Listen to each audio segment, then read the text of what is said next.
Graça e paz, queridas irmãs, queridos irmãos. O texto desta manhã, que eu lhes convido a abrir as Bíblias, encontra-se em Mateus, capítulo 25, versículos 1 a 13.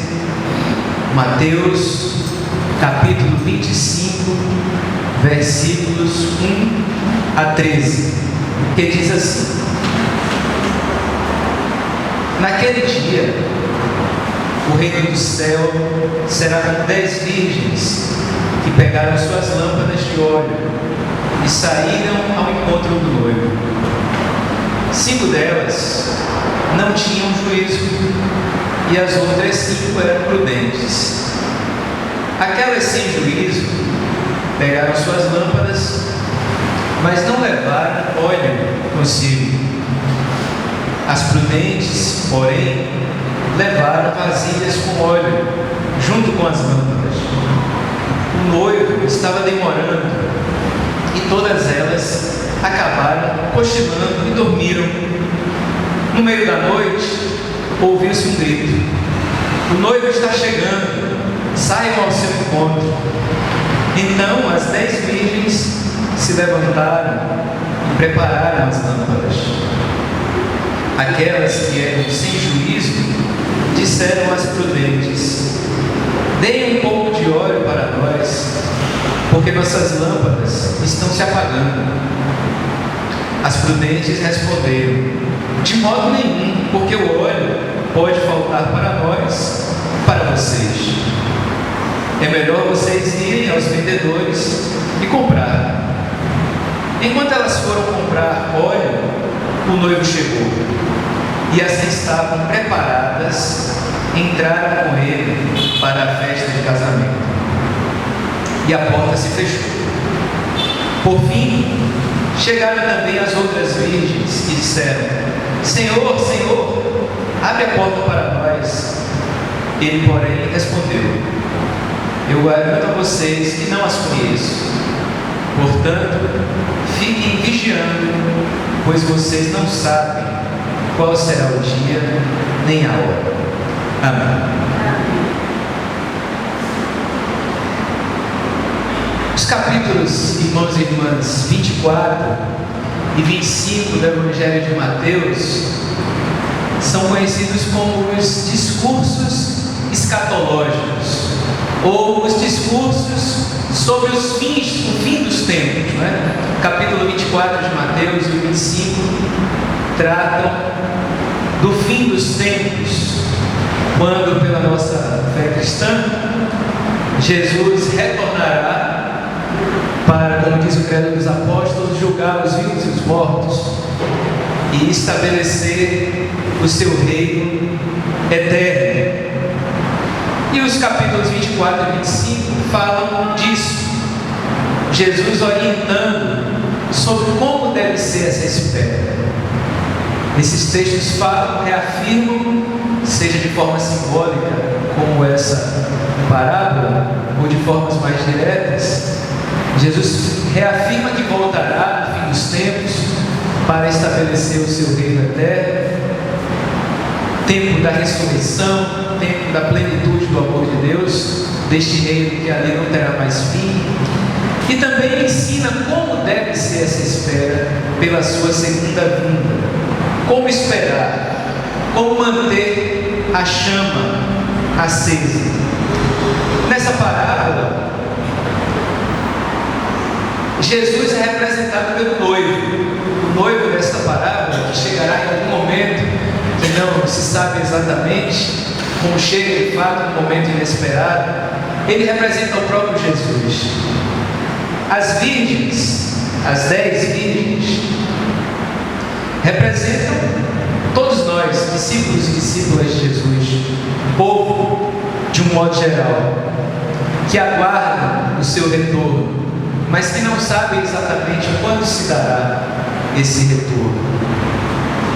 E aí, nessa parábola, 5 dessas virgens não tinham juízo, não foram prudentes, não levaram óleo para manter a lâmpada acesa, e 5 foram prudentes, levaram óleo e na hora adequada estavam com a lâmpada acesa para receber o noivo. O casamento, nessa parábola, representa o retorno de Jesus e o estabelecimento pleno do seu reino eterno. São esses os símbolos que estão aí colocados nesta parábola. Um detalhe importante, irmãos e irmãs, que eu gostaria de destacar de início, é que no versículo 5 diz assim: o noivo estava demorando, e todas elas, as 10 virgens, as prudentes e as imprudentes, o noivo estava demorando e todas elas acabaram cochilando e dormiram. Todas, as prudentes e as não prudentes, dormiram. E é um detalhe importante, porque esses textos nos chamam a refletir sobre como esperar a vinda de Jesus. Reconhecemos pela fé que em algum momento Jesus voltará para estabelecer o seu reino pleno. O texto de Tessalonicenses fala sobre isso, da ressurreição em Cristo Jesus, nos tempos. Mas é importante refletir e saber e viver essa resposta que os textos, capítulo 24 e 25, nos trazem. Como esperar pela vinda de Jesus, por sua segunda vinda? E esse versículo 5 diz que tanto as prudentes como as imprudentes, elas adormeceram. Todas elas acabaram cochilando e dormiram. E é importante, irmãos e irmãs, reconhecer que essa nossa espera pela vinda de Jesus inclui o tempo sagrado do descanso. É um detalhe às vezes que passa despercebido. O tempo da espera passa também pelo descanso, pelo descansar em Cristo Jesus. Não andeis ansiosos, dizia Jesus. Nesse nosso saber esperar para uma espiritualidade saudável, nós precisamos saber descansar, descansar no Senhor. O poeta Beto Guedes, numa de suas canções, dizia: lembra que o sono é sagrado e alimenta de horizontes o tempo acordado de viver. Descansar é imprescindível, irmãos e irmãs. Nós vivemos tempos de muita correria, de muito trabalho, seja em casa, seja no mercado de trabalho, seja na velocidade que a nossa sociedade tem, com tantas informações, com tantos acontecimentos, e muitas vezes nós nos descuidamos desse tempo do descanso. O jubileu traz essa imprescindível lição. Nos 50 anos em que se celebrava lá em Israel, 50 e 50 anos, um tempo em que a terra precisava descansar. A terra precisava descansar para se refazer e continuar fértil. Os escravos eram libertos, as terras eram redistribuídas. O jubileu era um tempo de plenitude, de descanso e fruição. E nós precisamos cuidar na nossa espiritualidade cotidiana desse tempo sagrado do descanso e da fruição. Às vezes as muitas tarefas, e às vezes mesmo na própria igreja, se não descuidarmos, podem acumular um conjunto de tarefas que a gente às vezes faz até automaticamente e perde o sentido do que estamos fazendo. E se não vivemos esse tempo sagrado do descanso, assim como a terra precisa descansar, nós precisamos descansar para nos refazermos, para sermos refeitos, realimentados, fortalecidos pelo sopro do Espírito Santo. Seja bem-vinda, irmã. Pode sentar. Seja bem-vinda. Pode sentar, é muito bem-vinda para ouvir a palavra. Então, irmãos e irmãs, que possamos cuidar para que esse tempo do descanso e da fruição da vida não nos falte, porque a nossa saúde física, mental, espiritual depende também desse tempo. Tem um cântico que diz: somente Deus falando, somente meu sou eu, todo o trabalho, e o teu trabalho é descansar em mim. Nós também precisamos trabalhar, precisamos agir. Mas é preciso reconhecer que esse tempo do descanso e da fruição é sagrado, e nele nós somos chamados a celebrar a vida, a reconhecer a graça de Deus em nossas vidas e a nos sentirmos refeitos pela brisa suave do Espírito Santo. Mas esse texto também, irmãos e irmãs, essa parábola das virgens que esperam o noivo, assim como nós esperamos o retorno de Jesus, ele demarca algo também muito importante, que diz que algumas delas tinham juízo e as outras eram prudentes, que algumas delas levaram o óleo para que a lâmpada, a chama não se apagasse, e as outras não levaram. E no momento em que se gritou, o noivo está chegando, aquelas que estavam preparadas, aquelas que assumiram uma atitude de responsabilidade, de prudência, elas puderam permanecer ali. E quando o noivo chegou, ali elas estavam no momento certo para fazer o que era preciso. Enquanto que as outras pediram até uma ajuda, as viúvas que tinham óleo, mas sabiamente elas disseram: olha, se nós dermos para vocês a nossa porção de óleo, pode ser que nós fiquemos sem e vocês também. E elas foram comprar, só que nesse momento em que elas foram comprar, o noivo chegou. Elas não estavam lá na hora que precisavam estar. Então essa parábola, irmãos e irmãs, nos chama a perceber que essa espera de Jesus precisa ser uma espera que nós precisamos estar preparados permanentemente, que nós precisamos assumir uma atitude de responsabilidade e de prudência diante dessa vinda de Jesus. Por isso que naquele canto diz: futuro ilumina o presente, tu vens e virás sem demora, venha ao teu reino, Senhor, a festa da vida recria, a nossa espera e a dor transforma em plena alegria. Futuro ilumina o presente, esse futuro de Deus, esse futuro em que Jesus estabelecerá o seu reino plenamente, tem implicações no presente, na nossa caminhada aqui e agora.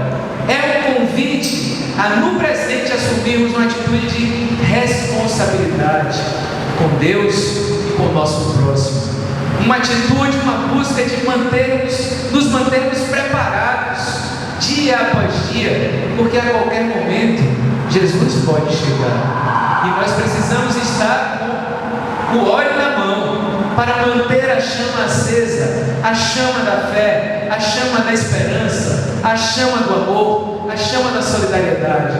Precisamos estar dia após dia preparados, corações contritos, arrependidos dos nossos pecados e buscando em Deus o seu perdão, que nos refaz, que nos reconstrói, que nos corrige e nos diz: vai, não peques mais, e nos encoraja a buscarmos primeiro o seu reino e a sua justiça, crendo que as demais coisas vos serão acrescentadas.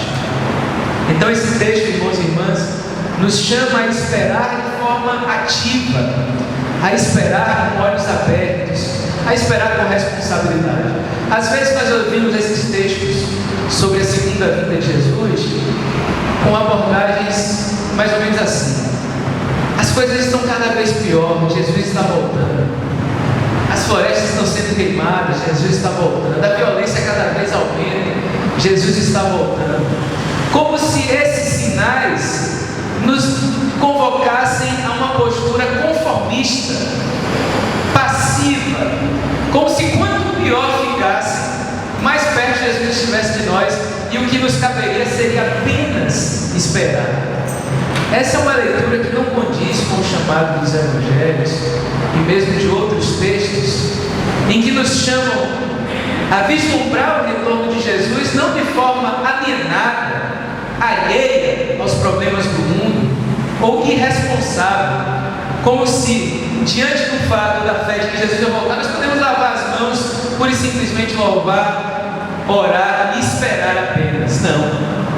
Reconhecer que Jesus está voltando é assumir uma atitude de responsabilidade, de prudência, de cuidado, responsabilidade com Deus na nossa vida de fé, de oração, de leitura da palavra, de busca da sua presença, de invocar a presença de Deus nas nossas vidas dia após dia, mas também de cuidado com as pessoas, de cuidado com o mundo, porque porque nós somos chamados a ser sal da terra e luz do mundo. A nossa esperança e a nossa fé no retorno de Jesus não deve ser encarada nem compreendida como um chamado à passividade, nem à alienação. Não, é um chamado a uma espera ativa, uma espera responsável, cuidadosa, comprometida com o reino de Deus e sua justiça, comprometida com a transformação do mundo segundo a vontade de Deus.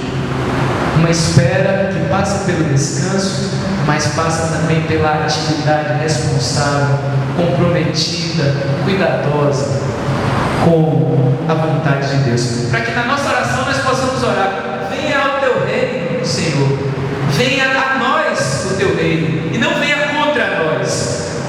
Porque se nós somos solidários ao projeto de Jesus e fazemos sua vontade, nós podemos orar: venha a nós o teu reino. Mas se nós somos coniventes ou omissos diante de injustiças, de violência, de opressão, o reino de Deus virá contra nós. Porque o reino de Deus é contra toda injustiça, toda maldade, todas as formas de pecado. Então, uma espera ativa, uma espera cuidadosa. E por fim, irmãos e irmãs, uma espera vigilante, uma espera atenta, de olhos abertos. Como diz no final, versículo 13: portanto, fiquem vigiando, pois vocês não sabem qual será o dia. Vigilantes, irmãos, como cantamos mais cedo: vigiar e orar. A espera de Jesus nos leva a ter essa atitude, nos convoca a ter essa atitude vigilante, vigilante com o que nós fazemos, vigilante com o que se passa no mundo, vigilante, como nós conversávamos hoje na escola dominical, para não reproduzirmos a mentira que alimenta a injustiça, que alimenta a violência, que alimenta a deterioração da nossa sociedade. Vigilantes para não sermos incoerentes com a fé que nós professamos. Essa espera passa por este autoexame cotidiano, aquilo que nós somos chamados a fazer antes da Santa Ceia. Examine a ti mesmo. A espiritualidade da espera do retorno de Jesus passa por esse examine a ti mesmo. Permanentemente nós precisamos estar vigilantes sobre nós mesmos, sobre as nossas atitudes, sobre as nossas ações, os nossos pensamentos, os nossos sentimentos. Permanentemente nós precisamos estar nos avaliando, vigilantes sobre o que sentimos, o que pensamos, o que fazemos, e nos colocando dia após dia nas mãos do rodeio. Como disse o cântico: toma a minha vida, quebra a minha vida e faz-a de novo. Eu quero ser, Senhor amado, um vaso novo. A nossa espera por Jesus passa por aí, irmãos e irmãs, por essa vigilância, por esse autoexame, por esse colocar-se nas mãos de Deus, o nosso oleiro, para que Ele retire o que nos afasta dele, para que Ele fortaleça aquilo que nos ajuda a seguir a sua vontade, e que até mesmo quebre aquilo que precisa ser quebrado, e faça de novo, para que sejamos vasos novos, como diz o hino: vaso que leve a mensagem de amor. Eis-me submisso ao teu serviço, eu me consagro, bendito sempre. E eu gostaria, para encerrar a reflexão, irmãos e irmãs, de lembrar que essa caminhada que passa pelo descansar, essa caminhada de esperar a vinda de Jesus, que passa pelo descansar, que passa por essa atitude de responsabilidade, de se preparar a cada dia, e que passa por essa atitude de atenção e vigilância, é muito bem resumida por Jesus, quando Ele diz: buscai primeiro o reino de Deus e a sua justiça, as demais coisas vos serão acrescentadas. E também é muito bem sintetizada pelo profeta Miqueias, no capítulo 7, no versículo 8, quando é colocada a pergunta ao profeta Miqueias: o que é que Deus quer de você? O que é que Deus quer de nós? Como fazer a vontade de Deus? E ali o profeta Miqueias dá uma resposta que eu gostaria de compartilhar para nós levarmos para a nossa reflexão semanal, cotidiana. Diz assim, eu vou ler um pouco antes. Como me apresentarei a Javé? No capítulo 6, a partir do versículo 6 de Miqueias. Como me apresentarei a Javé? Como é que eu vou me ajoelhar diante do Deus das alturas? Irei a Ele com holocausto, levando bezerros de um ano? Será que milhares de carneiros ou a oferta de rios de azeite agradarão a Javé? Ou devo sacrificar meu filho mais velho para pagar os meus erros? Sacrificar o fruto das minhas entranhas para cobrir o meu pecado? Está fazendo uma referência a Abraão, né? E aí a resposta que nós somos chamados a guardar: ó homem, já foi explicado o que é bom e o que Javé exige de você: praticar o direito, amar a misericórdia, caminhar humildemente com seu Deus. Praticar o direito, amar a misericórdia e caminhar humildemente com seu Deus. Esse é o chamado que Deus tem para nós, para a nossa espera ativa, nossa espera fiel pelo retorno do nosso Senhor e Salvador Jesus Cristo. Que assim nosso bom Deus nos ajude a colocar em prática a sua palavra. Amém.